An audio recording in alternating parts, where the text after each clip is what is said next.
Yes, so now we are discussing about the textile unit. The textile industry is currently contributing 2% to India's GDP and 15% to the export earnings of the country. Opening a textile unit firm means supplying different types of fabrics for the fashion and apparel industry. The shop should be in an area where there is demand, and the factory should be in an area that is well connected. A textile unit typically refers to a facility or factory involved in the production of textiles, which are materials produced by weaving, knitting, felting, or crocheting fibers together. Textile units can vary in size and specialization, ranging from small-scale operations focused on a particular type of fabric or product to large-scale industrial facilities producing a wide range of textiles for various purposes such as clothing, home furnishing, technical textiles, and industrial applications.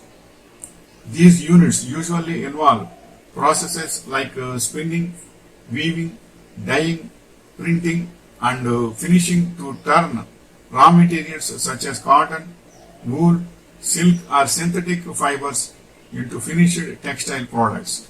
This is the information regarding textile units. Textile units are also, especially in the Surat area, textile units are heavily there because the association will be there and associativity, and the group of textile units are so many are there. By helping hand to hand, it is the best place.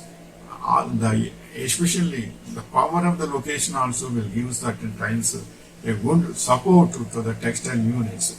By that they will do it, and especially atmosphere also should be favorable to run a textile unit, and workers also will be available. All these things they have to see, workers and community and associativity, and IRPM, industrial relations and personal management is also most important. If any repairs has come, the mechanical units also regarding to textile unit, you should be there nearer to that. By all these things, generally textile units in so many places are there, but Surat is in India very highly producing textile units are there. So all these we should also consider and do accordingly. Wishing you all the best.